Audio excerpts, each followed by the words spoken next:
എല്ലാവർക്കും എന്റെ പ്രണാമം. ഹരേ കൃഷ്ണ. ഹരേ കൃഷ്ണ പ്രണാമം. ഹരേ കൃഷ്ണ പ്രണാമം. ഹരേ കൃഷ്ണ. ഹരേ കൃഷ്ണ.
അധ്യായം 8, ശ്ലോകം 11. അപ്പോൾ നമ്മള് ഗുരുപ്രണാമം. പത്തെടുത്തില്ലായിരുന്നു. എന്താണ്? 10 എടുത്തില്ല. 10 എടുത്തിട്ടില്ലേ? 9 11. ഇന്ന് 11. ഓക്കെ. 10 എടുത്തു. ശരി. ശ്രീ ഗുരുപ്രണാമം. ഓം അജ്ഞാനാതിമിരാന്തസ്യ ജ്ഞാനാഞ്ജനശലാകയാ ചക്ഷുരുന്മീലിതം യേന തസ്മൈ ശ്രീ ഗുരവേ നമഃ. ശ്രീ ചൈതന്യ മനോഭീഷ്ടം സ്ഥാപിതം യേന ഭൂതലേ സ്വയം രൂപകഥാ മഹ്യം ദദാതി സുപദാന്തികം വന്ദേഹം ശ്രീഗുരു ശ്രീയുതപദകമലം ശ്രീഗുരുൻ വൈഷ്ണവാംശ്ച ശ്രീരൂപം സാഗരജാതം സഗണ രഘുനാഥാന്യതം തം സജീവം സാദ്വൈതം സാവധൂതം പരിജനസഹിതം കൃഷ്ണ ചൈതന്യദേവം ശ്രീരാധാകൃഷ്ണപാദാൻ സഗണ ലളിതാ ശ്രീ വിശാഖാന്യതാംശ്ച നമ ഓം വിഷ്ണുപാദായ കൃഷ്ണപ്രേഷ്ഠായ ഭൂതലേ ശ്രീമതേ ഭക്തിവേദാന്ത സ്വാമിനെ ഇതി നാമിനെ. നമസ്തേ സാരസ്വതേ ദേവേ ഗൗരവാണി പ്രചാരിണേ നിർവിശേഷ ശൂന്യവാദി പാശ്ചാത്യദേശതാരിണേ വാഞ്ചാകൽപതരുഭ്യശ്ച കൃപാ സിന്ധുഭ്യ ഏവ ച പതിതാനാം പാവനേഭ്യോ വൈഷ്ണവേഭ്യോ നമോ നമഃ. ഹേ കൃഷ്ണ കരുണാ സിന്ധോ ദീനബന്ധോ ജഗൽപതി ഗോവേശ ഗോപികാ കാന്ത രാധാകാന്ത നമോസ്തുതേ സപ്തകാഞ്ചന ഗൗരാംഗി രാധേ വൃന്ദാവനേശ്വരി വൃഷഭാനുസുതേ ദേവി പ്രണമാമി ഹരിപ്രിയേ. जय श्री कृष्ण चैतन्य प्रभु नित्यानंद श्री अद्वैत गदाधर श्रीवासादि गौर भक्तवृंद. हरे कृष्ण कृष्ण कृष्ण हरे हरे हरे राम राम राम हरे हरे. हरे कृष्ण कृष्ण कृष्ण हरे हरे हरे राम राम राम हरे हरे. हरे कृष्ण कृष्ण कृष्ण हरे हरे हरे राम राम राम हरे हरे. ഹരേ കൃഷ്ണ. എല്ലാവർക്കും എന്റെ പ്രണാമം.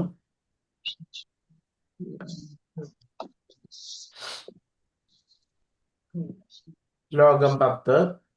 പ്രയാണകാലേ മനസാചലേന ഭക്ത്യാ യുക്തോ യോഗബലേന ചൈവ ഭ്രുവോർമധ്യേ പ്രാണമാവേശ്യ സമ്യക് സതം പരം പുരുഷമുപൈതി ദിവ്യം. മരണസമയത്ത് യോഗനിഷ്ഠ പൂണ്ട സ്ഥിരമനസ്കനായി പരിപൂർണ ഭക്തിയോടെ ഭ്രൂമധ്യത്തിൽ പ്രാണവായുവിനെ ഉറപ്പിച്ചുകൊണ്ട് ഭഗവത് സ്മരണ ചെയ്യുന്നവൻ തീർച്ചയായും പരമപുരുഷനെ പ്രാപിക്കും. അപ്പോൾ ഇത് ഭഗവാൻ പറയുന്നത് യോഗികളുടെ കാര്യമാണത്. അപ്പോൾ ആ പലതരത്തിലുള്ള യോഗനിഷ്ഠകൾ കൊണ്ട് വളരെ അതിൽ നല്ല പരിശീലനം സിദ്ധിച്ച് യോഗനിഷ്ഠ കൊണ്ട് സ്ഥിരമനസ്കനായി പരിപൂർണ ഭക്തിയോടെ ആ ഭ്രുവോർ മധ്യത്തില് പ്രാണവായുവിനെ ഉറപ്പിച്ച് ഭഗവത് സ്മരണ ചെയ്യുന്നവൻ. അപ്പോൾ ഇത്തരത്തിലുള്ള യോഗികൾ എന്ത് ചെയ്യുന്നു? ആ ഭ്രുവമധ്യത്തില് പ്രാണവായുവിനെ ഉറപ്പിച്ച് ഭ്രുവോർ മധ്യത്തില് അത്തരത്തില് ചെയ്യുവാൻ വേണ്ടിയിട്ടുള്ള യോഗ്യത നേടിയിട്ടുള്ളവരായിരിക്കും. അങ്ങനെയുള്ളവർ ആ പ്രാണവായുവിനെ ഭ്രുവോർ മധ്യത്തിൽ ഉറപ്പിച്ചുകൊണ്ട് ഭഗവത് സ്മരണ ചെയ്ത് തീർച്ചയായും ആ പരമപുരുഷനെ പ്രാപിക്കുന്നു.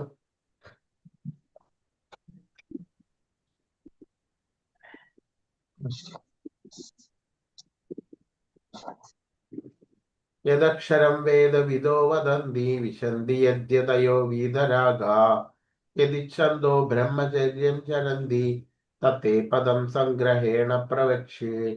വേദപഠനം ചെയ്തവരും ഓങ്കാരം ഉരുവിടുന്നവരും സന്യാസി വര്യന്മാരും ഏത് ബ്രഹ്മപദം പോകുന്നുവോ, ഏത് പരിപൂർണതയെ ആഗ്രഹിച്ച് ബ്രഹ്മചര്യം സ്വീകരിക്കുന്നുവോ, മോക്ഷപ്രാപ്തിക്ക് കാരണമായ ഈ പ്രക്രിയയെ ഇനി ഞാൻ വിവരിച്ചു തരാം.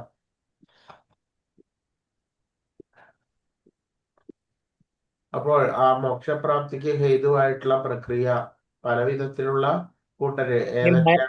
ഓങ്കാരം ഉരുവിടുന്നവർ, സന്യാസി വര്യന്മാർ,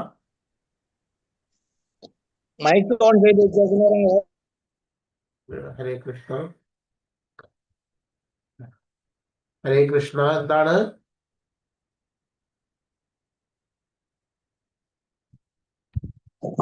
മൈക്ക് ഓൺ ചെയ്തൊക്കെ ചെയ്യുന്ന ഓഫ് ചെയ്യാൻ പറയണേ, കേൾക്കാൻ തടസ്സം.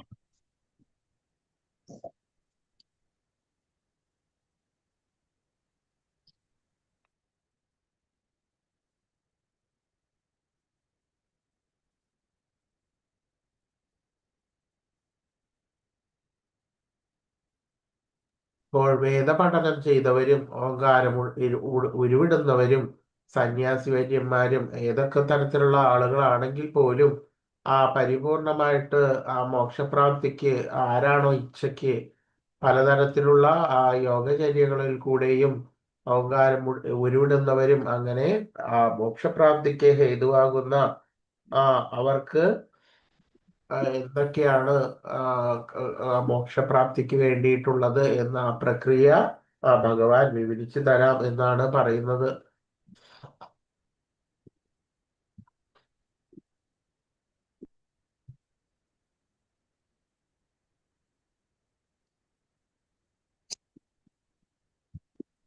ജീവിതത്തിന്റെ ആരംഭം മുതൽക്കേ ബ്രഹ്മചര്യ അനുഷ്ഠിക്കാൻ നിവൃത്തിയില്ലാത്ത വിധം ലോകത്തിലെ സാമൂഹ്യ ഘടനയ്ക്ക് അത്രയേറെ മാറ്റങ്ങൾ വന്നു കഴിഞ്ഞു. അപ്പോൾ ഈ സമയത്ത് ആദ്യം മുതലേ തന്നെ ബ്രഹ്മചര്യം അനുഷ്ഠിക്കാൻ വേണ്ടിയിട്ടുള്ളതൊന്നും സാഹചര്യങ്ങളൊന്നും ഇപ്പോൾ ഇല്ല. കലിയുഗത്തിൽ ആധ്യാത്മിക സിദ്ധാന്ത പ്രകാരം ഹരേ കൃഷ്ണ മഹാമന്ത്രം എന്ന നാമോച്ചാരണമല്ലാതെ ഭഗവത് സാക്ഷാത്കാരത്തിന്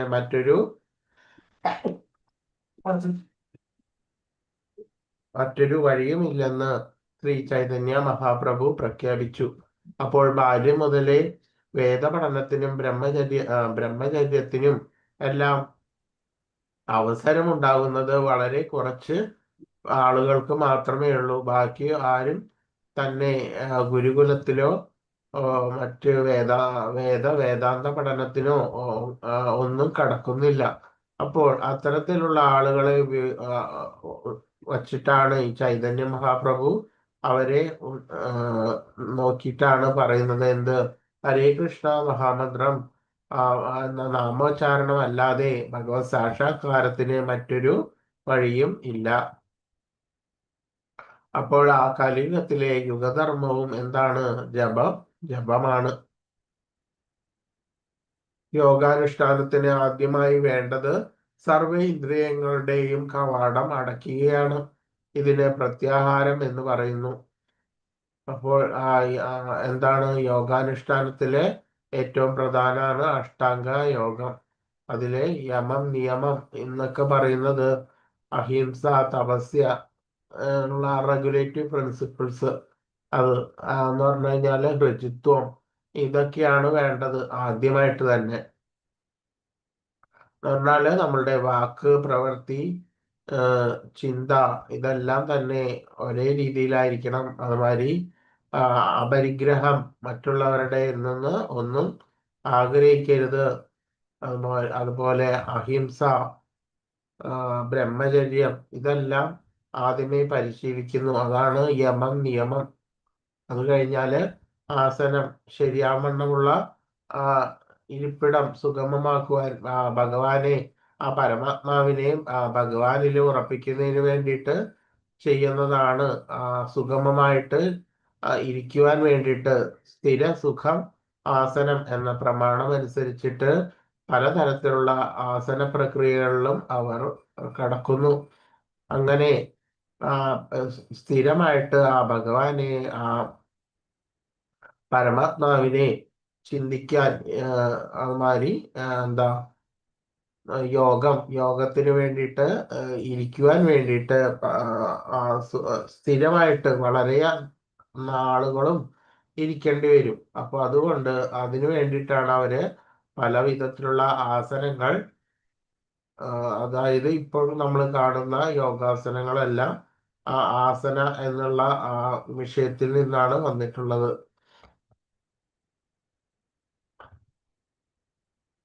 അതിനുശേഷം പ്രാണായാമം, ആ ശ്വാസക്രിയകളെ ശരിപ്പെടുത്തുക. നമ്മൾ ശ്വസിക്കുന്ന ശ്വാസം, ഉള്ളിലേക്ക് ശ്വസിക്കുന്നതും പുറത്തേക്ക് വരുന്ന ആ ശ്വാസവും അതിനെ ശരിയാവണ്ണം ക്രമീകരിക്കുക. ഇതിനെയാണ് പ്രാണായാമം എന്ന് പറയുന്നത്. അതിൽ തന്നെ രേചകം, കുംഭകം, അർദ്ധകുംഭകം ഇങ്ങനെയുള്ള പ്രക്രിയകളിൽ കൂടെ എല്ലാം കടന്നു പോവേണ്ടതുണ്ട്. അതിനുശേഷം പ്രത്യാഹാരം എന്ന് പറഞ്ഞാല് മനസ്സിലെ പലതരത്തിലുള്ള വിഷയങ്ങൾ എല്ലാം ഉണ്ട്. അത്തരത്തിലുള്ള വിഷയങ്ങൾ ചുറ്റുപാടും ഉള്ള ആ വിഷയങ്ങളിൽ നിന്നും ആ മനസ്സിനെ അതാത് വിഷയങ്ങളിൽ ഏതൊക്കെയാണോ മനസ്സിൽ ഓരോ വിഷയങ്ങൾ വന്നുകൊണ്ടേയിരിക്കുന്നത്, അതാത് വിഷയങ്ങളിൽ തന്നെ മനസ്സിനെ അത് നിവർത്തിക്കുന്നു. എങ്ങനെയാണോ രാമ തന്റെ കൈകാലുകളെല്ലാം തന്നെ അതിൻ്റെ തോടിനുള്ളിലേക്ക് വലിക്കുന്നത്, അതേപോലെ പല വിഷയങ്ങളിൽ നിന്നും ഉള്ള പ്രതികരണങ്ങൾ ഒഴിവാക്കുവാൻ വേണ്ടി അതാത് വിഷയങ്ങളിൽ നിന്ന് മനസ്സിനെ നിവർത്തിക്കുന്നു. ഇതിനെയാണ് പ്രത്യാഹാരം എന്ന് പറയുന്നത്. അതിനുശേഷം ധാരണ, ശരിയായിട്ടുള്ള ധാരണ എന്നാല് ഗുരുവിന്റെയും ശാസ്ത്രത്തിന്റെയും അടിസ്ഥാനത്തിൽ പലതരത്തിലുള്ള അതിന് അനുസൃതമായിട്ടുള്ള ശാസ്ത്ര ഗ്രന്ഥങ്ങളെല്ലാം പഠിച്ചിട്ട് ആ ശരിയാവണ്ണമുള്ള ധാരണ അവർക്ക് വന്നിട്ടുണ്ടാകും.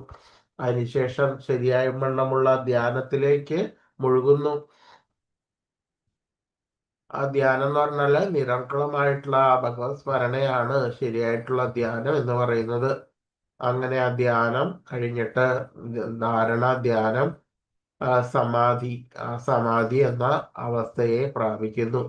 ഇങ്ങനെയാണ് അഷ്ടാംഗ യോഗത്തിലെ 8 അവസ്ഥകൾ. അപ്പോൾ ഇതില് ആ പ്രത്യാഹാരത്തിനെ കുറിച്ചിട്ടാണ് പറയുന്നത്. ഇതിൽ ഒരു ഭക്തൻ ഇത്തരത്തിലുള്ള ഘട്ടങ്ങളിലേക്കൂടെ ഒന്നും കടക്കേണ്ടതായിട്ട് ഇല്ല. ഭക്തിപരമായിട്ടുള്ള സേവനത്തിൽ മുഴുകി എപ്പോഴും കൃഷ്ണനിൽ തന്നെ മനസ്സുറപ്പിക്കാൻ സാധിച്ചാൽ ആ മനുഷ്യന് ഇളക്കമറ്റ അതീന്ദ്രിയ സമാധി അനായാസേന ലഭ്യമായി തീരുന്നു.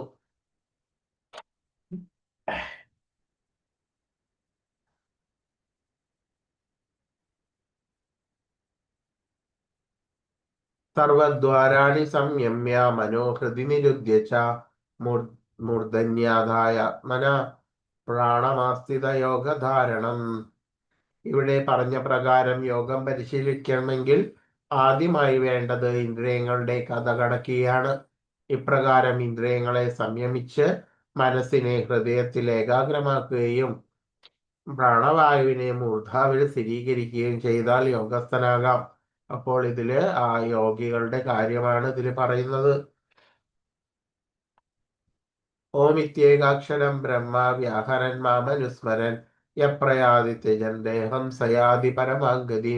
ഇങ്ങനെ യോഗസ്ഥനായി ഓം എന്ന് ഉച്ചരിക്കുന്ന ആ വിശുദ്ധാക്ഷര സംയോഗം ഉച്ചരിച്ചുകൊണ്ടും പരമദിവ്യോത്തമ പുരുഷനെ സ്മരിച്ചുകൊണ്ടും ശരീരം ത്യജിക്കുന്നവൻ ആധ്യാത്മിക ലോകങ്ങളിലെത്തും, സംശയമില്ല. അപ്പോൾ ഓം എന്ന് പറയുന്നത് ആ ഭഗവാനെ സൂചിപ്പിക്കുന്നു എന്ന് നമ്മൾ മുമ്പ് പറഞ്ഞു.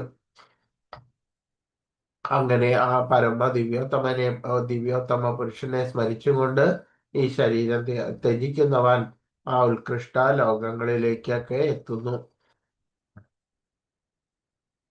ഓങ്കാരവും ബ്രഹ്മവും ഭഗവാൻ കൃഷ്ണനും വിഭിന്നമല്ല. ആ ഭഗവാൻ കൃഷ്ണനെ സൂചിപ്പിക്കുന്നത് തന്നെയാണ് ഓങ്കാരം.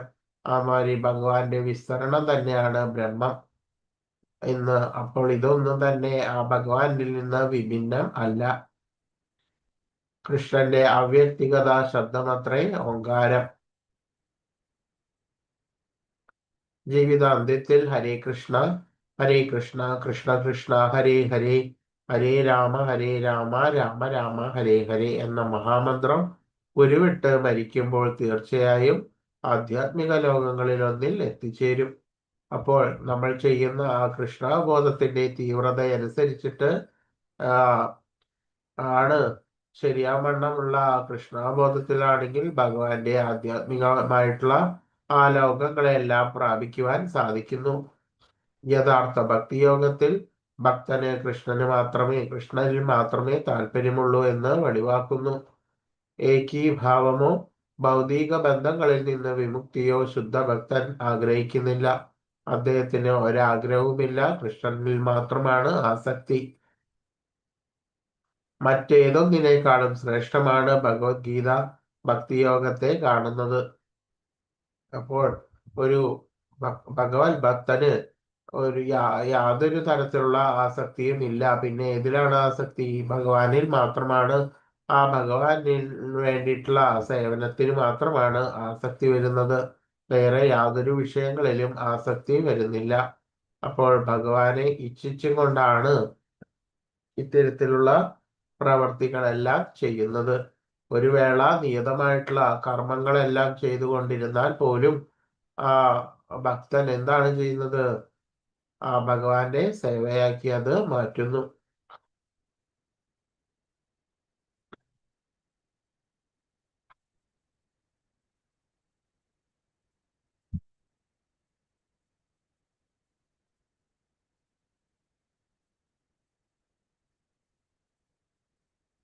അനന്യചേതാ സതതം യോ മാം സ്മരതി നിത്യശ തസ്യാഹം സുലഭ പാർത്ഥ നിത്യയുക്തസ്യ യോഗിന. അല്ലയോ പാർത്ഥ, നിരന്തരമായ ഭക്തിയുത സേവനം മൂലം സ്ഥിരചിത്തതയോടെ എന്നെ എപ്പോഴും സ്മരിക്കുന്ന യോഗനിഷ്ഠന് ഞാൻ സുപ്രാപ്യനാണ്.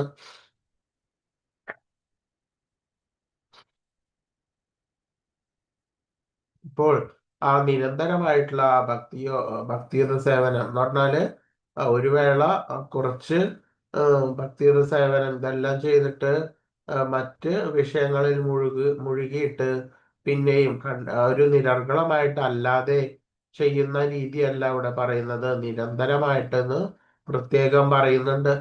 നിരന്തരമായിട്ടുള്ള ഭക്തിയുത സേവനം മൂലം സ്ഥിരചിത്തതയോടുകൂടി അങ്ങനെ ഉണ്ടെങ്കിൽ മാത്രമേ എന്തു ലഭിക്കുകയുള്ളൂ? സ്ഥിര ചിത്തത ഉണ്ടാവുകയുള്ളൂ. എന്നെ എപ്പോഴും സ്മരിക്കുന്ന യോഗനിഷ്ഠന് ഞാൻ സുപ്രാപ്യനാണ്. മാമുപേത്യ പുനർജന്മ ദുഃഖാലയമശാശ്വതം നാപ്നുവന്തി മഹാത്മാന സംസിദ്ധിം പരമാഗതിം. ഭക്തിയോഗം കൊണ്ട് എന്നെ പ്രാപിച്ച മഹാത്മാക്കൾ പരിപൂർണത നേടിയവരാകയാൽ പിന്നീട് ദുഃഖപൂർണവും അസ്ഥിരവുമായ ഈ ലോകത്തേക്ക് തിരിച്ച് വരേണ്ടതില്ല. അപ്പോൾ ഭഗവാൻ പറയുന്നു, ഈ ലോകം എന്താണ്? ദുഃഖാലയവും അശാശ്വതവുമാണെന്ന്.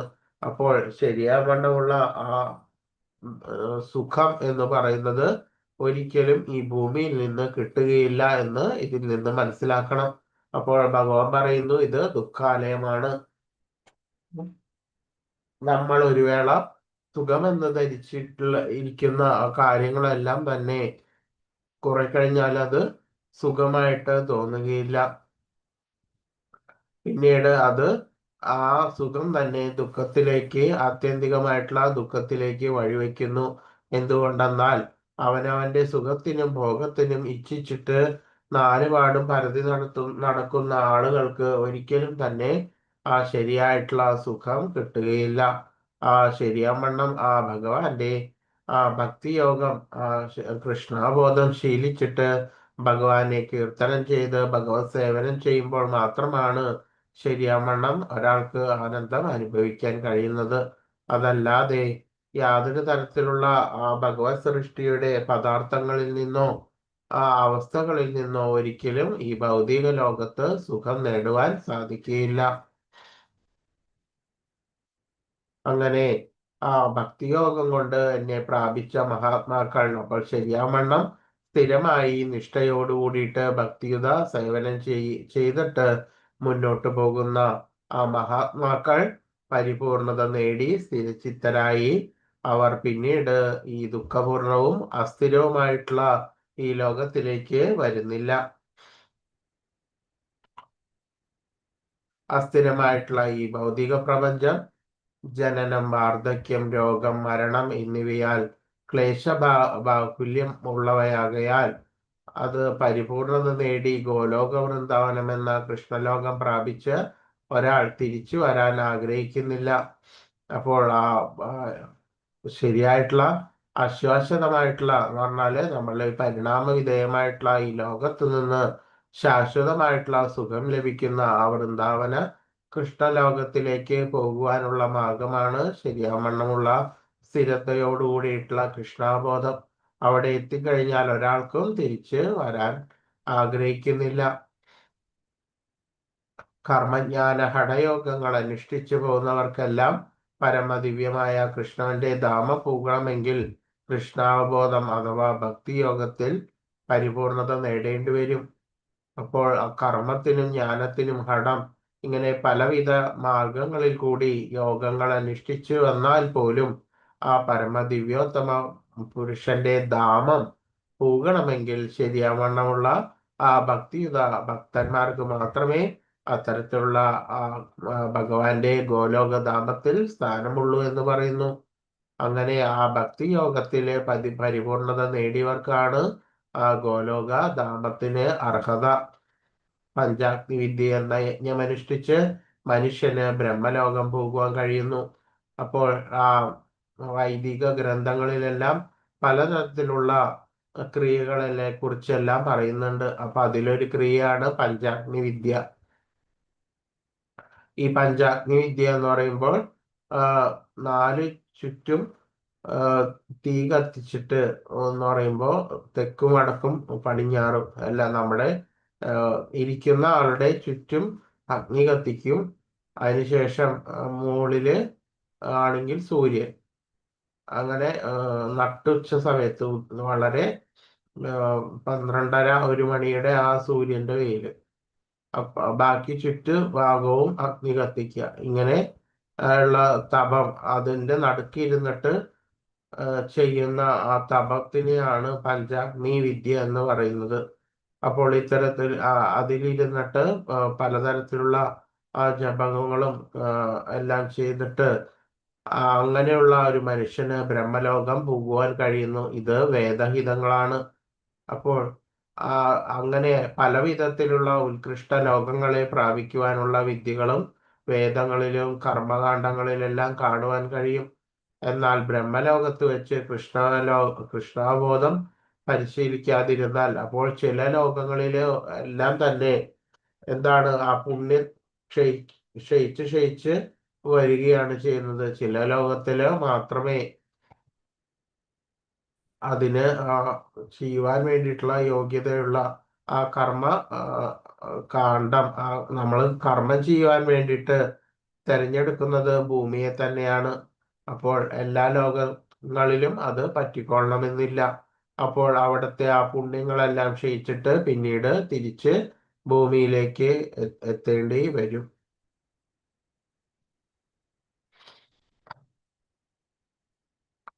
ബ്രഹ്മഭുവനാൻ ലോക പുനരാവർത്തിനോർജുന മാമുപേത്യത്തു കൗന്ദേയ പുനർജന്മന വിദ്യതേ. ഭൗതിക ലോകത്തിൽ സർവോന്നതമായിട്ടുള്ള ഗ്രഹം, അതായത് ബ്രഹ്മലോകം മുതൽക്ക് ഏറ്റവും അധമമായിട്ടുള്ള ഓരോരുത്തരുടെയും ജനന മരണങ്ങൾ ആവർത്തിച്ചു കൊണ്ടേയിരിക്കുന്നു. അപ്പോൾ ഈ നമ്മളുടെ ഈ 14 ലോകങ്ങളിൽ വെച്ചിട്ട് ഏറ്റവും ഉന്നതമായിട്ടുള്ള ഗ്രഹം എന്ന് പറയുന്നത് എന്താണ്? ബ്രഹ്മലോകാണ്. അപ്പോൾ ആ ബ്രഹ്മലോകത്തിന് മുതൽക്ക് അധമമായിട്ടുള്ള അതിൽ ആ 14 ലോകത്തിന്റെയും നടുക്ക് ആണ്. അതിൽ തന്നെയാണ് ആ ബ്രഹ്മലോകത്തിന് താഴെയാണ് ഭൂമിയുടെയൊക്കെ സ്ഥാനം വരുന്നത്. അപ്പോൾ ആ ബ്രഹ്മലോകം മുതലേ താഴെയുള്ള ലോകങ്ങൾ 14 ലോകങ്ങളിലും ഈ ജനന മരണങ്ങൾ ആവർത്തിച്ചു കൊണ്ടേയിരിക്കുന്നു. അപ്പോൾ അവർക്കൊന്നും തന്നെ അതെല്ലാം തന്നെ എന്താ പരിണാമ വിധേയമായിക്കൊണ്ടിരിക്കുന്ന ലോകമാണ്. അപ്പോൾ ആ ശരിയായിട്ടുള്ള ആധ്യാത്മികമായിട്ടുള്ള ആ ലോകമായിട്ടുള്ള ആ ഗോലോകത്തിലേക്ക് ആധ്യാത്മിക ലോകങ്ങളിൽ മാത്രമാണ് പരിണാമ വിധേയം അല്ലാതെ ഇരിക്കുന്ന അവസ്ഥ ഉണ്ടാകുന്നത്. ആ പരമപദത്തിലെത്തിയ ആ ഭഗവാന്റെ പദത്തില്, അതായത് ഗോലോക ആ വൃന്ദാവനത്തിൽ എത്തിയിട്ടുള്ള ആ ഭക്തന്മാർക്ക് പിന്നീട് ജന്മം എടുക്കേണ്ടി വരില്ല. അതാണ് ടോപ്പ് മോസ്റ്റ് ലോകം.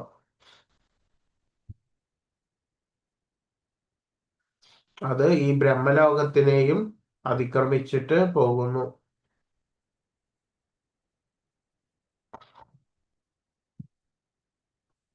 സഹസ്രയുഗ പര്യന്ത ആഹര്യത് ബ്രഹ്മണോ വിദു രാത്രിം യുഗ സഹസ്രാന്താം തേഹോ രാത്രവിദോ ജന.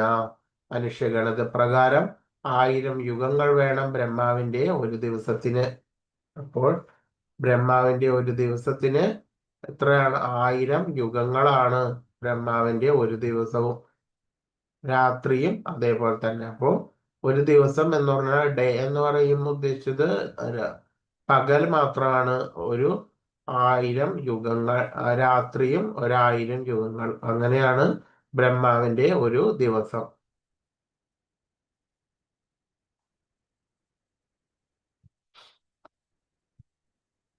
ഇതില് ദ ലൈഫ് ഓഫ് ബ്രഹ്മാവിന്റെ ജീവിതമാണ്. അത് മഹാവിഷ്ണുവിന്റെ നാഭിൽ നിന്ന് ആ ബ്രഹ്മാവ് ഉളവായിട്ട് വരുന്നത്. അപ്പോൾ ആ കൽപ്പ എന്ന് പറയുന്നത് 4.32 ബില്യൺസ് ഇയേഴ്സ്, അതായത് 14 മന്വന്തരവും പ്ലസ് 15 സന്ധ്യാസ്. അപ്പൊ ഇങ്ങനെ ഉള്ള ആ കൽപ്പം 4.32 ബില്യൺസ് എന്ന് പറഞ്ഞാൽ ഈ ചതുർയുഗങ്ങള് വളരെ അത് കൂടിയിട്ടുള്ളതാണ് മന്വന്തരം. ഈ ചതുർയുഗം അങ്ങനെ ഒരു ചതുർയുഗം കഴിയുമ്പോഴാണ് എന്ത് മന്വന്തരം. അങ്ങനെ 14 മന്വന്തരം.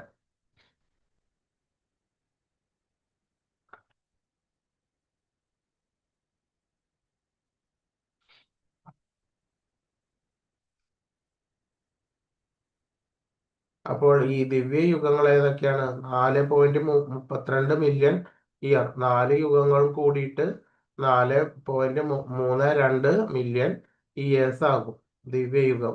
അതായത് സത്യയുഗം, ത്രേതായുഗം, ദ്വാപരയുഗം, കലിയുഗം.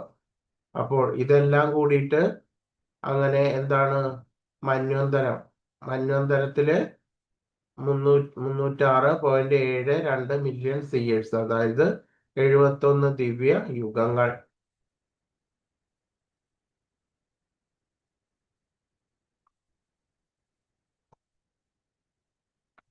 അതേപോലെ തന്നെ കൽപ്പങ്ങൾ. ഇതെല്ലാം കൂടിയിട്ട് വരുമ്പോഴാണ് ബ്രഹ്മാവിന്റെ ഒരു ദിവസവും അതുമാതിരി അതായത് പകലും രാത്രിയുമായിട്ട് തീരുന്നത്. അവ്യക്താദ്വ്യക്തയ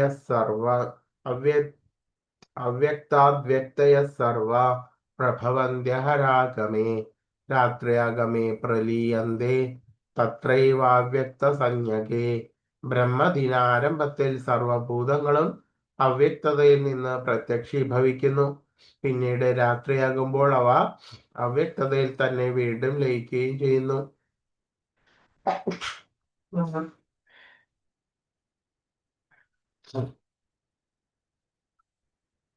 അപ്പോൾ ആ സർവ ജീവജാലങ്ങളും ഒരു ഘട്ടം ബ്രഹ്മാവിന്റെ പകലിൽ പ്രത്യക്ഷീകരിക്കുകയും ബ്രഹ്മാവിന്റെ ആ രാത്രിയാകുമ്പോൾ അതെല്ലാം തന്നെ അവ്യക്തതയിലേക്ക് അത് ലയിക്കുകയും തന്നെ ചെയ്യുന്നു. ഭൂതഗ്രാമസ ഏവായം ഭൂത്വാ പ്രലീയതേ രാത്രിയാഗമേ വശപ്പാർത്ത പ്രഭവത്യാഹരാഗമേ. വീണ്ടും വീണ്ടും ബ്രഹ്മദിനാരംഭത്തോടെ സകല ഭൂതജാലങ്ങളും ഉളവാകുന്നു. നിശാഗമത്തിൽ അവയെല്ലാം നിസ്സഹരായിട്ട് നശിക്കുന്നു. ഇപ്പോൾ ബ്രഹ്മദിനാരംഭത്തിൽ സകല ഭൂതജാലങ്ങളും ഉളവാകുന്നു. ആ ബ്രഹ്മാവിന്റെ നിശാകാലം അഥവാ രാത്രി കാലഘട്ടത്തിൽ അവയെല്ലാം നശിക്കുകയും ചെയ്യുന്നു. അതായത് ഈ പ്രളയം ഇങ്ങനെയുള്ള കാര്യങ്ങൾ കൊണ്ട് അതെല്ലാം തന്നെ നാശത്തിന് ഹേതുവാകുന്നു.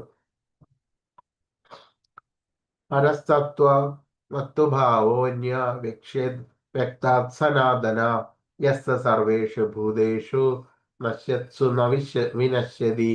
വ്യക്തവും അവ്യക്തവുമായിട്ടുള്ള ഭൗതിക പ്രകൃതിക്ക് അതീതമായി സനാതനമായിട്ടുള്ള മറ്റൊരു വ്യക്തഭാവമുണ്ട്. സമുത്കൃഷ്ടമായിട്ടുള്ള അതിന് ഒരിക്കലും നാശമില്ല. സ്വർഗ അവസാനത്തിലും അത് അതേപോലെ തന്നെ നിലനിൽക്കുന്നു. അപ്പോൾ ഈ പരിണാമ വിധേയങ്ങൾക്ക് അതീതമായിട്ടുള്ള ആ സനാതനമായിട്ടും ശാശ്വതമായിട്ടുള്ള മറ്റൊരു വ്യക്തമായിട്ടുള്ള ഭാവമുണ്ട്. സമുത്കൃഷ്ടമായിട്ട് അതിന് ഒരിക്കലും നാശമില്ല. അതാണ് സത്യമായിട്ടുള്ളത്. സ്വർഗാവസാനത്തിലും അത് അതേപോലെ നിലനിൽക്കുന്നു. അതാണ് ഭഗവാൻ ധാമം.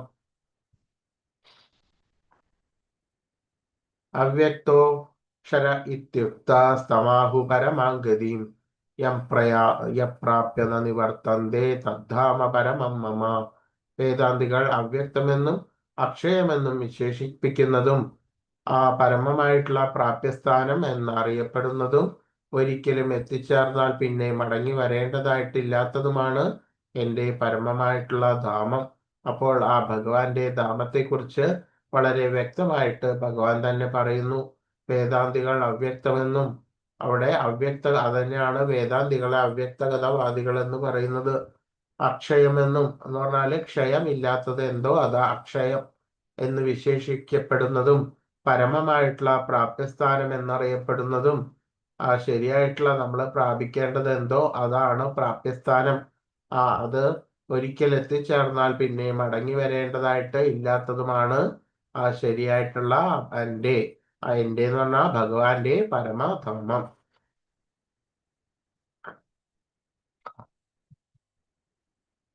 അപ്പോൾ അവിടേക്ക് ഏത് രീതിയിലാണ് എത്തിച്ചേരാൻ സാധിക്കുക? പറയൂ,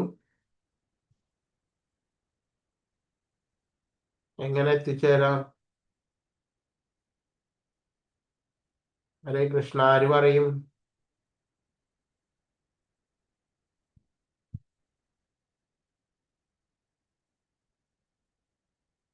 അൺമ്യൂട്ട് ചെയ്തിട്ട് പറയൂ.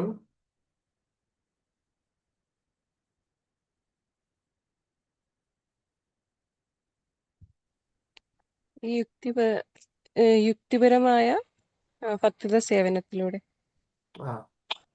ശരിയാമണ്ണ കൃഷ്ണബോധത്തോടു കൂടിയിട്ടുള്ള ആ ഭക്തിയുത സേവനം അഥവാ ഭക്തിയോഗത്തിലൂടെയാണ് ആ ഭഗവാന്റെ ധാമത്തിലേക്ക് എത്തുവാൻ സാധിക്കുന്നത്.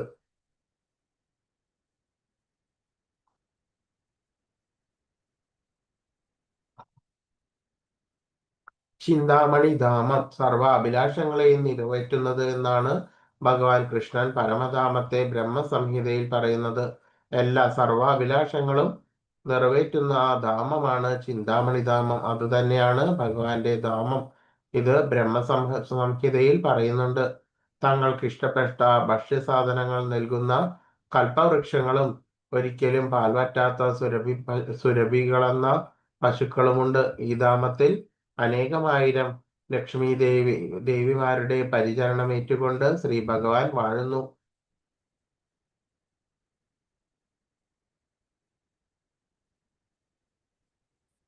ചിന്താമണി ധാമം എന്ന് പറഞ്ഞിട്ടുള്ള ധാമത്തെ കുറിച്ചിട്ടാണ് ഇതിൽ പറയുന്നത്. ഇത് ബ്രഹ്മസംഹിതയിൽ പറയുന്നു. അപ്പോൾ ഓരോരുത്തരും അവരുടേതായിട്ടുള്ള ആ ഭക്തിയോഗത്തിൽ ഉന്നതി പ്രാപിക്കുന്ന അവസ്ഥയനുസരിച്ചിട്ട് ആ പലതരത്തിലുള്ള ഭഗവാന്റെ ധാമങ്ങളിലേക്ക് എത്തുന്നു. അപ്പോൾ ആ ഭഗവാന് തന്നെ പലതരത്തിലുള്ള ഉത്കൃഷ്ട ലോകങ്ങളുണ്ട്. വൈകുണ്ഠ ലോകം, ചിന്താമണി ധാമം, മാതിരി ഭഗവാൻ അവതാരങ്ങളെല്ലാം എടുത്തിട്ടുണ്ട്. അവർക്ക് അവരുടേതായിട്ടുള്ള ഉത്കൃഷ്ട ലോകങ്ങളും ഉണ്ട്. എങ്കിൽ പോലും അതിന്റെ എല്ലാം ടോപ്പ് മോസ്റ്റ് ആയിട്ട് നിൽക്കുന്നതാണ് ഗോലോക ധാമം. ഓടക്കുഴലൂതിക്കൊണ്ടിരിക്കുന്ന ഭഗവാന്റെ ഈ അതീന്ദ്രിയ ആകാരത്തെക്കാൾ ആകർഷങ്ങളായിട്ട് ലോകങ്ങളിൽ ലോകാലോകങ്ങളിൽ യാതൊന്നും തന്നെ ഇല്ല. അപ്പോൾ ഏറ്റവും ടോപ്പ് മോസ്റ്റ് ആയിട്ടുള്ള ആ ധാമം എന്ന് പറയുന്നത് എന്താണ്? ഭഗവാന്റെ ഗോലോക ധാമമാണ്. കൃഷ്ണനും കൃഷ്ണന്റെ പരമധാമത്തിനും ഒരേ ഗുണമാകിയാൽ ഭിന്നഭാവമില്ല.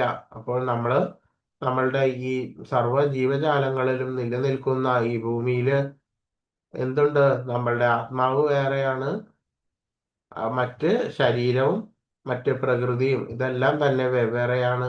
എങ്കിൽ പോലും അവിടെയാണെങ്കിലോ കൃഷ്ണനും ആ കൃഷ്ണന്റെ പരമധാമത്തിലും ഒരേ ഗുണമാണ്. അതുകൊണ്ട് അതിന് ഭിന്നഭാവമില്ല എന്തെന്നാൽ അതെല്ലാം തന്നെ പരമമായിട്ടുള്ള സത്യമാണ്.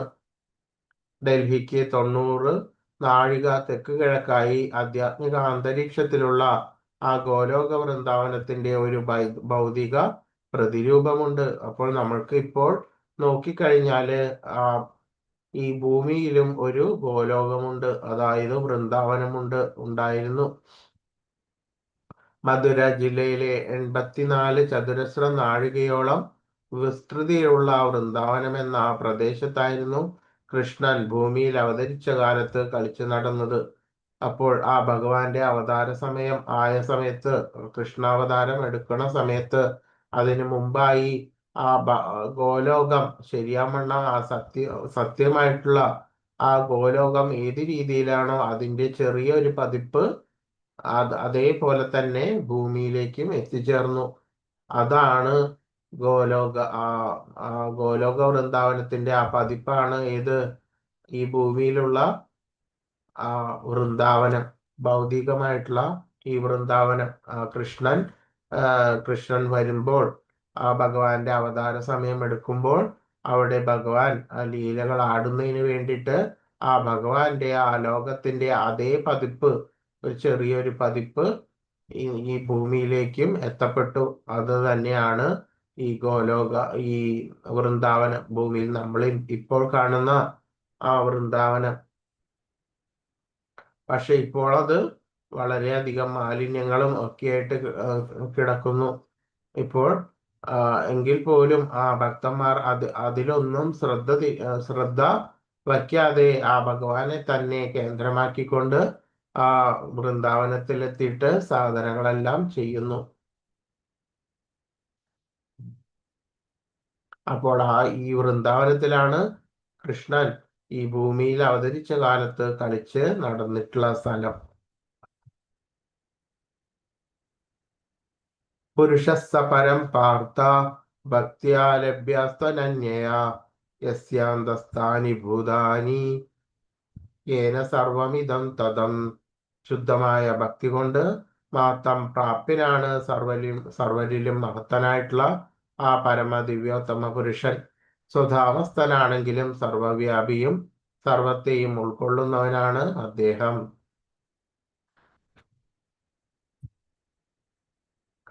ആ ഭഗവാന്റെ അവസ്ഥ, അതിനെ കുറിച്ചിട്ടാണ് ഈ പറയുന്നത്. പുരുഷ സപരം പാർത്ഥ ഭക്തിയാ ലഭ്യാസ്തനന്യയാ യസ്യാന്ത സ്ഥാനി ഭൂതാനി ഏന സർവമിദം തദം. ശുദ്ധമായ ഭക്തി കൊണ്ട് മാത്രം പ്രാപ്യനാണ് ആര്? ഭഗവാൻ. എവിടെ പോയി കഴിഞ്ഞാല് തിരിച്ചു വരവില്ലയോ? ആ പരമധാമമാണ് ഭഗവാന്റെ ധാമം. പുരുഷോത്തമനായ കൃഷ്ണന്റെ ലോകമാണ് ഇവിടെ എന്ന് വ്യക്തമാകുന്നു. ആനന്ദ ചിന്മയരസ എന്നാണ് ആധ്യാത്മിക ആനന്ദപൂർണമായ ഈ സ്ഥാനത്തെ ബ്രഹ്മസംഹിത വിശേഷിപ്പിക്കുന്നത്. ഇവിടെ കാണാവുന്ന വർണ്ണവിശേഷങ്ങൾക്കെല്ലാം തന്നെ ഒരേ ഗുണമാണ്.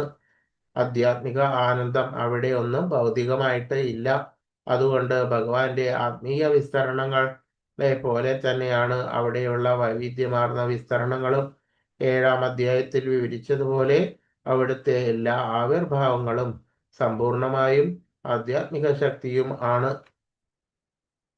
ഭൗതിക ലോകത്തെ സംബന്ധിച്ചിടത്തോളം ഭഗവാൻ എപ്പോഴും തന്റെ പരമധാമത്തിലാണെങ്കിലും ഭൗതിക ശക്തിയാൽ അവിടുന്ന് സർവവ്യാപിയായിരിക്കുന്നു. ഭൗതികവും ആത്മീയവുമായിട്ടുള്ള ലോകങ്ങളിൽ തന്റെ ഭൗതികവും ആത്മീയമായിട്ടുള്ള ശക്തികളിലൂടെ അദ്ദേഹം സർവവ്യാപിയാണ്. ഏതൊന്നും അദ്ദേഹത്തിൽ തന്റെ ആധ്യാത്മികമോ ഭൗതികമായ ശക്തിയിൽ നിലനിന്നു പോരുന്നു എന്ന് സൂചിപ്പിക്കുന്നതാണ് യസ്യാന്തസ്ഥാനി എന്ന പദം. ഈ ദ്വിവിധ ശക്തികളാൽ ഭഗവാൻ സർവവ്യാപിയാകുന്നു.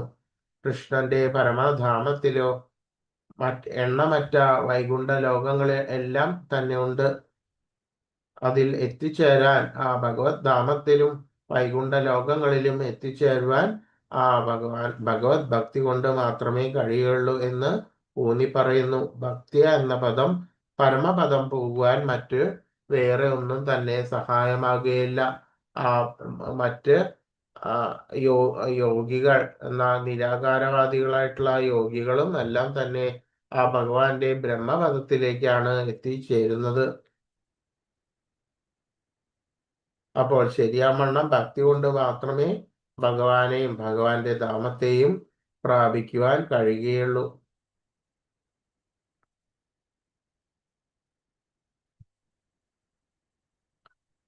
ഏകോവശീസ വർഗ കൃഷ്ണ ഗോപാല തപന്യുപനിഷത്ത് മൂന്നാമത്തെ ശ്ലോകം, മൂന്നാമത്തെ അധ്യായത്തിലെ 2ാമത്തെ ശ്ലോകം.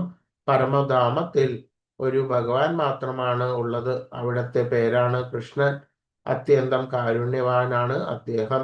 ഏകനാണെങ്കിലും കൃഷ്ണൻ പരമസഹസ്രം പൂർണ്ണ വിസ്തരങ്ങൾ കൈക്കൊള്ളുന്നു.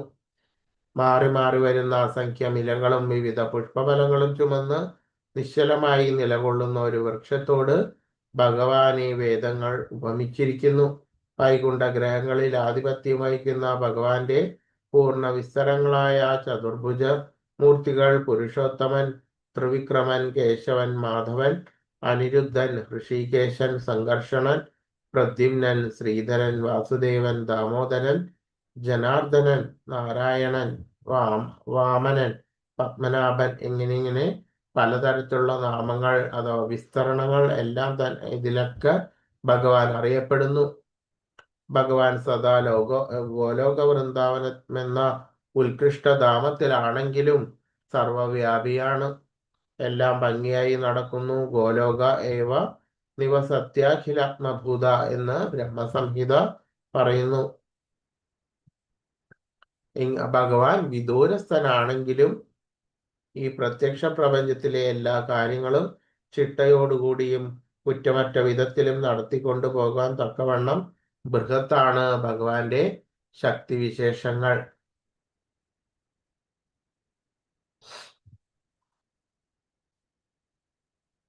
ഭഗവാൻ എപ്പോഴും പരമധാമത്തിലാണ്. അവിടുന്ന് എങ്കിൽ പോലും ഭഗവാൻ സർവവ്യാപിയുമാണ്. എങ്ങനെയെന്നാൽ ഭഗവാൻ വിദൂരസ്ഥനാണെങ്കിലും സമീപസ്ഥൻ ആണ് എന്ന് അതിൽ കൂടെ മനസ്സിലാക്കാം. കൃഷ്ണന്റെ പരമപദത്തിലോ എണ്ണമറ്റ വൈകുണ്ഠ ഗ്രഹങ്ങളിലോ എത്തിച്ചേരാൻ ഭക്തി കൊണ്ട് മാത്രമേ കഴിയൂ. ഭഗവാൻ സദാ ഗോലോക വൃന്ദാവനം എന്ന ഉത്കൃഷ്ടധാമത്തിലാണെങ്കിലും സർവവ്യാപിയാകയാൽ എല്ലാം ഭംഗിയായി നടക്കുന്നു.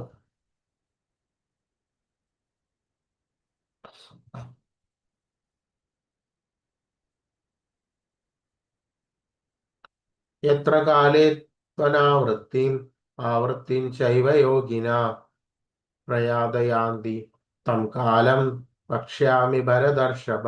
ഹേ ഭരതശ്രേഷ്ഠ, ഏതേതു കാലങ്ങളിൽ ദേഹത്യാഗം ചെയ്യുന്ന യോഗിക്ക് പുനർജന്മം വേണ്ടിവരില്ല എന്നും ഏതേതു കാലങ്ങളിൽ വീണ്ടും ജനിക്കണമെന്നുള്ളതും ഇനി ഞാൻ പറഞ്ഞു തരാം. ഏതേതു കാലങ്ങളില് ആ യോഗിയുടെ കാര്യമാണ് ഇപ്പൊ ഇതിൽ പറയുന്നത്.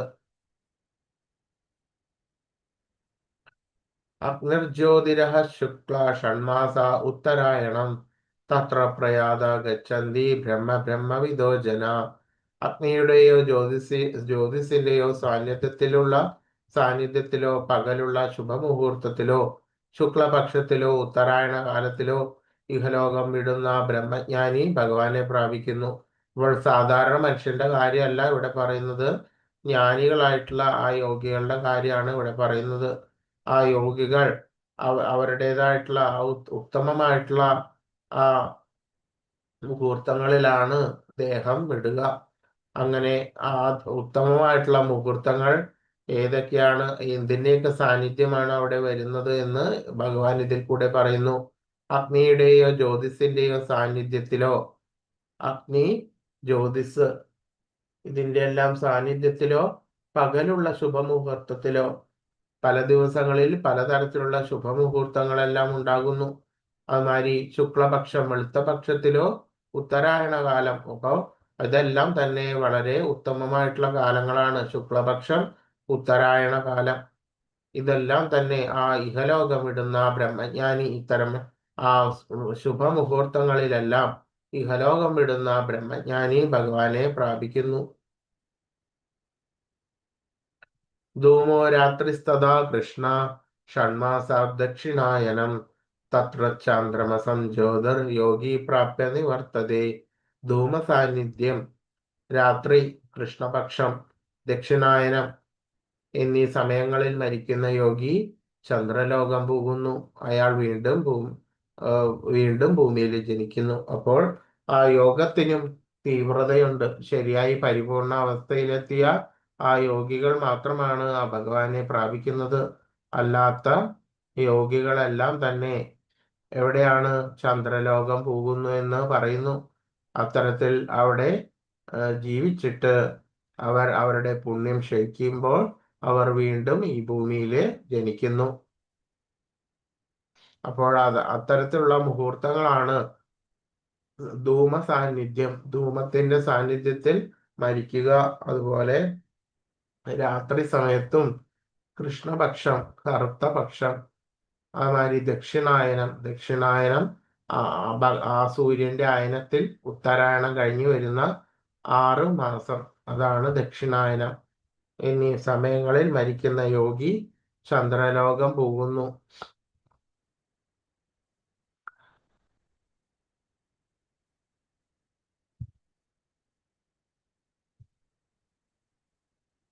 ശുക്ലകൃഷ്ണേ ഗതി ഹ്യേതാ ജഗതശാശ്വതേ മത ഏകതായാത്യനാവൃത്തി അന്യയാ വർത്തതേ പുനാ.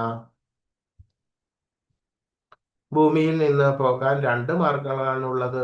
നോട്ട് ചെയ്തോളൂ, പ്രധാനമാണ് എന്ന് വേദങ്ങൾ ഘോഷിക്കുന്നു. ഒന്ന് പ്രകാശത്തിലും മറ്റൊന്ന് അന്ധകാരത്തിലും. ഭൂമിയിൽ നിന്ന് നമുക്ക് ഇവിടുന്ന് പുറത്തു കടക്കുവാൻ വേണ്ടിയിട്ട് 2 മാർഗങ്ങളേ ഉള്ളൂ. ഒന്ന് പ്രകാശത്തിന്റെ മാർഗവും 2 അന്ധകാരത്തിന്റെ മാർഗവും. വെളിച്ചത്തിലൂടെ പോയവർ തിരിച്ചു വരികയില്ല. ഇരുട്ടിലൂടെ പോയവർ മാത്രമേ മടങ്ങി വന്നേ കഴിയൂ. അപ്പൊ ഇരുട്ടിലൂടെ, അന്ധകാരത്തിലൂടെ പോകുന്നവർ മടങ്ങി വരുന്നു, വെളിച്ചത്തിലൂടെ പോകുന്നവർ തിരിച്ച് വരികയില്ല. നൈതേ ശ്രുതി പാർത്ഥ ജാനന്യേകി മുഹ്യതി കശ്ചന തസ്മാ സർവേഷു കാലേഷു യോഗയുക്തോ ഭവാർജുന.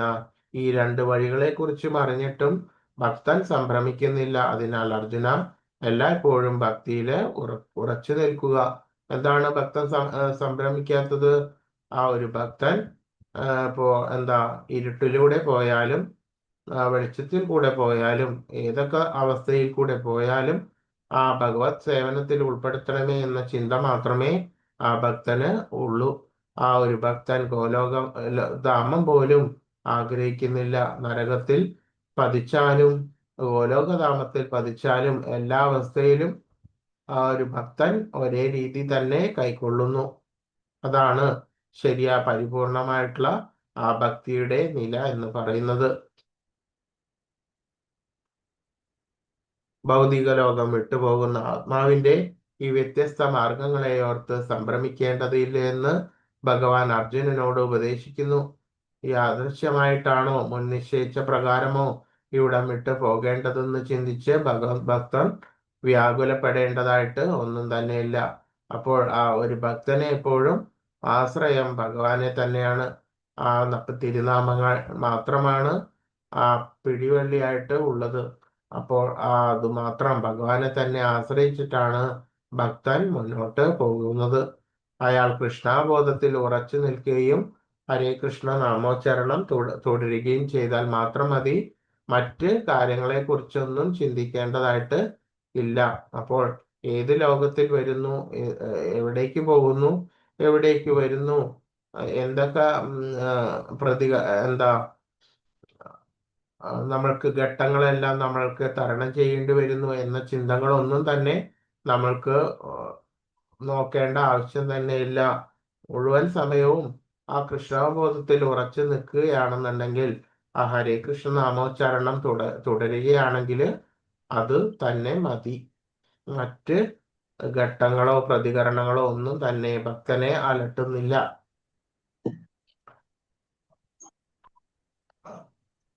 വേദേഷു യജ്ഞേഷു തപസ്സു ചൈവ ദാനേഷു യത് പുണ്യഫലം പ്രതിഷ്ഠം അത്യേതി തത്സർവമിതം വിദിത്വാ യോഗി പരം സ്ഥാനമുപൈതി ചാദ്യം. ഭക്തിമാർഗം സ്വീകരിച്ചതുകൊണ്ട് വേദപഠനം, യജ്ഞാചരണം, ദാനം, കാമ്യകർമ്മങ്ങൾ എന്നിവയാൽ നേടാവുന്ന പുണ്യങ്ങളൊന്നും മനുഷ്യന് നഷ്ടപ്പെടുന്നില്ല. ഭഗവത് സേവനം കൊണ്ട് തന്നെ മേൽപ്പറഞ്ഞ പുണ്യഫലങ്ങളെല്ലാം ഭക്തന് ലഭിക്കുന്നു. കൂടാതെ അവസാനം അയാൾ സനാതനമായിട്ടുള്ള ആ പരമധാമത്തിലേക്ക് എത്തുകയും ചെയ്യുന്നു. അപ്പോൾ ആ ശരിയായിട്ടുള്ള ഭക്തിമാർഗം സ്വീകരിച്ചതുകൊണ്ട് ഒരു ഗൃഹസ്ഥന് ചെയ്യേണ്ടതായിട്ടുള്ള പലതരത്തിലുള്ള ഉത്തരവാദിത്തങ്ങൾ കൂടിയിട്ട് ചെയ്യേണ്ടതായിട്ടില്ല. അതിൽ നിന്ന് വരുന്ന പാപങ്ങൾ കൂടി ഇല്ലാതെ ആകുന്നു. അപ്പോൾ ആ കാമ്യകർമ്മങ്ങൾ, യജ്ഞാചരണം ഇതെല്ലാം എന്തൊക്കെയാണ്? അഗ്നിഹോത്രം, അതുപോലെ ഒരു ഗൃഹസ്ഥന് വേണ്ടിയിട്ടുള്ളതാണ് അഗ്നിഹോത്രം, പിതൃശ്രാദ്ധം, പിന്നെ അതുമാതിരി ദേവാരാധന. പല ദേവന്മാർക്കും ആരാധന ചെയ്യേണ്ടതുണ്ട്. അത് അയാളുടെ കടമയാണ്.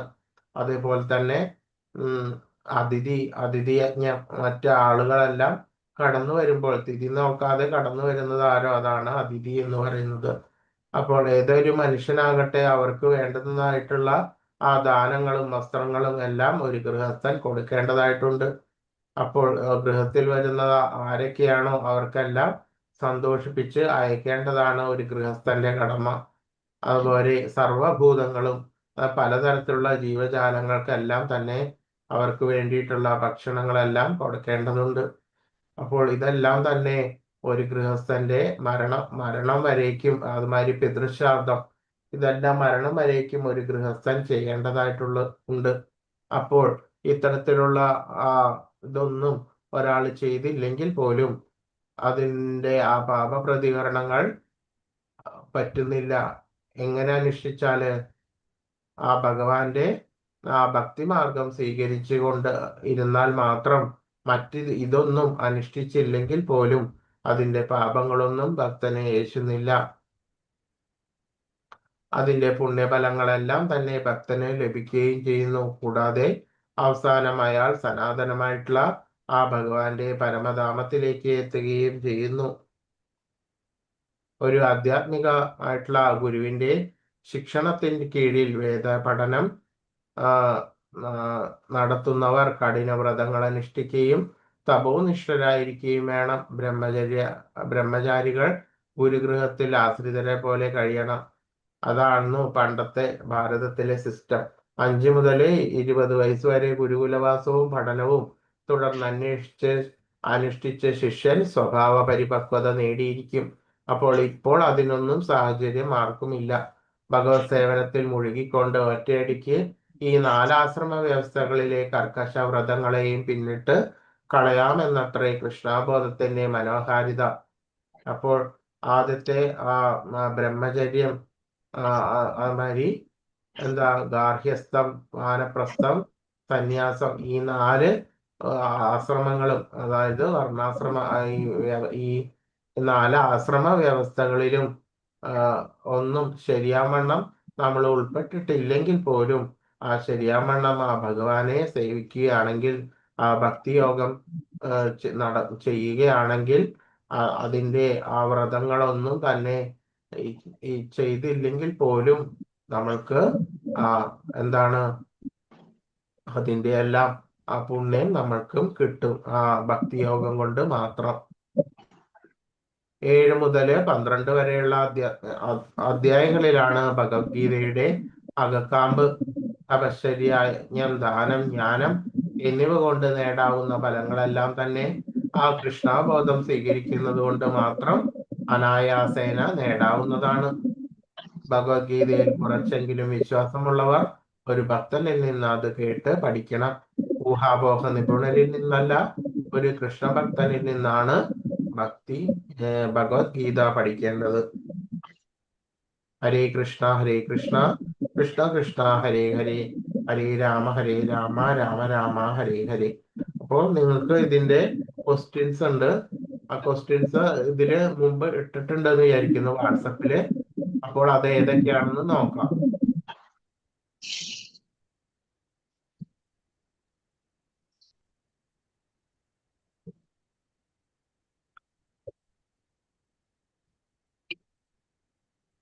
ഏതൊക്കെയാണ് ക്വസ്റ്റ്യൻസ് എന്ന് ഞാൻ ഇപ്പൊ പറയാം.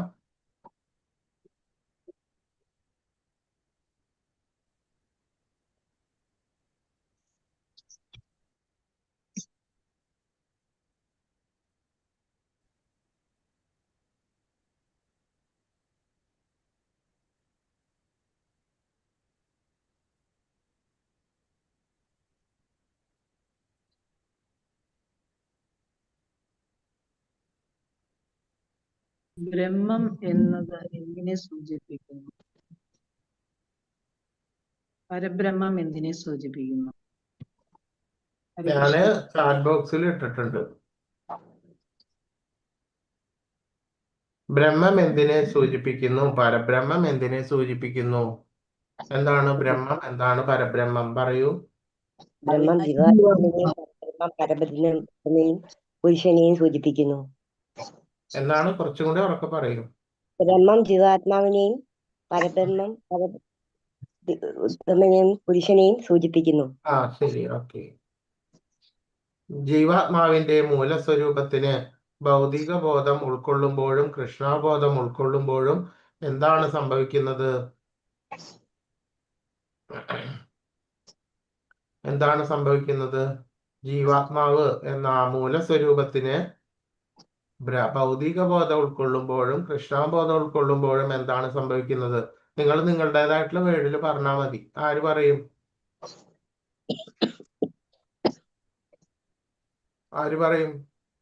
ഭൗതിക ജീവിതത്തിൽ ജീവാത്മാവ് മനുഷ്യ ശരീരമെടുത്ത് വീണ്ടും യജ്ഞാനുഷ്ഠാനത്തിൽ ഏർപ്പെടുന്നു. കൃഷ്ണാവബോധം ഭഗവത് ധാമത്തിൽ എത്തുന്നു. അതെ.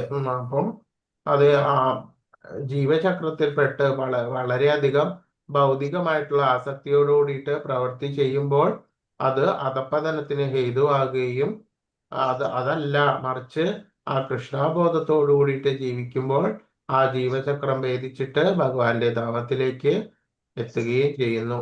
അതാണ് ആ ഭൗതിക ബോധവും കൃഷ്ണാബോധവും തമ്മിലുള്ള വ്യത്യാസം. അടുത്തത് ജീവാത്മാക്കൾ എത്ര തരം? 84 ലക്ഷം ജീവാത്മാക്കൾ. കൃഷ്ണാവബോധത്തിന്റെ പ്രാധാന്യം ഊന്നി പറയുന്ന ശ്ലോകം ഏതാണ്? 5-ാമത്തെ ശ്ലോകം ഏതാണ്? പറയൂ. അന്ധകാലേച്ച സ്മരൻ മുക്ത കളയകരം യപ്രയാന്തി സമസ്താവം യാതിനാസ്യ സംയമേ. അതെ. എന്ന് പറഞ്ഞാല് നമ്മള് ജനനം മുതല് മരണം വരേക്കും നമ്മള് ഭക്തിയോഗം ചെയ്യുവാൻ വേണ്ടിയിട്ട് വേണ്ടതാണ്. അപ്പോൾ നമ്മൾക്ക് എപ്പോഴാണോ ഭഗവാന്റെ ആ പരിചയം നമ്മൾക്ക് കിട്ടുന്നത്, ചിലവർക്ക് അതിനവസരം വാർദ്ധക്യാവസ്ഥയിലായിരിക്കും. ഇപ്പോഴത്തെ അവസ്ഥയില് ഗുരുകുലമൊന്നും ഇപ്പൊ ഇല്ല. അതുകൊണ്ട് നമുക്ക് ചില ആൾക്കാർക്ക് ഇപ്പൊ വാർദ്ധക്യത്തിന്റെ അവസ്ഥയിൽ എത്തിച്ചേർന്ന സമയത്താണ് ഭഗവാന്റെ പരിചയം കിട്ടുന്നത്. ചിലവർക്കാകട്ടെ ബാല്യകാലത്തിൽ അത് ലഭിക്കുന്നു, ചിലർക്ക് കൗമാരത്തിലോ അല്ലെങ്കിൽ യൗവനത്തിലോ ഒക്കെ പല അവസ്ഥകളിലായിട്ട് അത് ലഭിക്കുന്നു. എങ്കിൽ പോലും അതിലൊന്നും വിഷമിക്കാതെ നിങ്ങള് അയ്യോ എനിക്ക് ഇത്ര വൈകിട്ടാണല്ലോ കിട്ടിയിട്ടുള്ളത് എന്ന് ഒന്നും വിചാരിക്കാതെ പരിഭ്രമിക്കാതെ കിട്ടിയിട്ടുള്ള സമയം ശരിയാവണ്ണം ഭക്തി യോഗത്തില് മുഴുകിയിട്ട് പോവുകയാണ്. അങ്ങനെ വരുമ്പോൾ അന്ധകാലത്ത് കൂടിയിട്ട് എന്തുണ്ടാവും? ഭഗവാനെ സ്മരിച്ചാല് ഭഗവാനിലേക്ക് എത്തുന്നു. അച്ചിന്ത്യം എന്നാൽ എന്ത്? അചിന്യം എന്നാൽ എന്ത്? എന്താണ് അർത്ഥമാക്കുന്നത്? അചിന്യം ചിന്തയ്ക്ക് അതീതമായി നമ്മളുടെ ചിന്തയ്ക്കും അതീതമാണ്, അതാണ് അചിന്യം. അപ്പോൾ നമ്മൾക്ക് ചിന്തയ്ക്ക് അതീതമായിട്ടുള്ള ആ ഭഗവാന്റെ അവസ്ഥ അത് നമ്മൾക്ക് ഭഗവാൻ പറഞ്ഞു തരികയാണ് ഈ ശ്ലോകങ്ങളിൽ കൂടെ. നമ്മളുടെ ബുദ്ധിക്കൊന്നും അത് ഒരിക്കലും ചിന്തിക്കുവാൻ വേണ്ടിയിട്ട് ശേഷിയില്ല. അതുകൊണ്ട് നമ്മൾക്ക് മനസ്സിലാകുന്ന രീതിയിൽ ഭഗവാൻ ഭഗവത്ഗീതയിലൂടെ ഭഗവാന്റെ സത്വം സ്ഥിതി വെളിപ്പെടുത്തുന്നു. അപ്പോൾ ആ ഭഗവാന്റെ അവസ്ഥ എന്ന് പറയുന്നത് എന്താണ്? അചിന്ത്യ അവസ്ഥയാണ് ഭഗവാന്റെ അവസ്ഥ. ബ്രഹ്മാവിന്റെ ഒരു ദിവസത്തിന് എത്ര യുഗങ്ങൾ? 1000 യുഗം. 1000 യുഗങ്ങൾ. അതെ. എങ്ങനെയുള്ളവർക്ക് ഭഗവാനെ പ്രാപിക്കാം?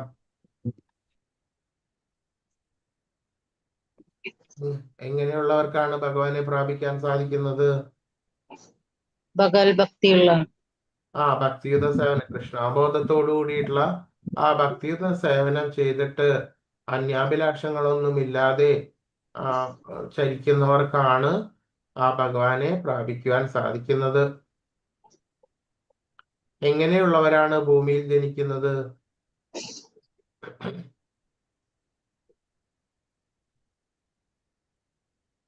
എങ്ങനെയുള്ളവരാണ് ഭൂമിയിൽ ജനിക്കുന്നത്? ധൂമസാന്നിധ്യം, രാത്രി, കൃഷ്ണപക്ഷം, ദക്ഷിണായനം എന്നീ സമയങ്ങളിൽ മരിക്കുന്ന യോഗി ചന്ദ്രലോകാണ് പോകുന്നത്. അവര് പുണ്യം ക്ഷയിച്ചിട്ട് ഭൂമിയിൽ ജനിക്കുന്നു. അതെ. ഭൂമിയിൽ നിന്ന് പോകുവാൻ 2 മാർഗങ്ങളുണ്ട്. ഏതെല്ലാം? പ്രകാശത്തിലും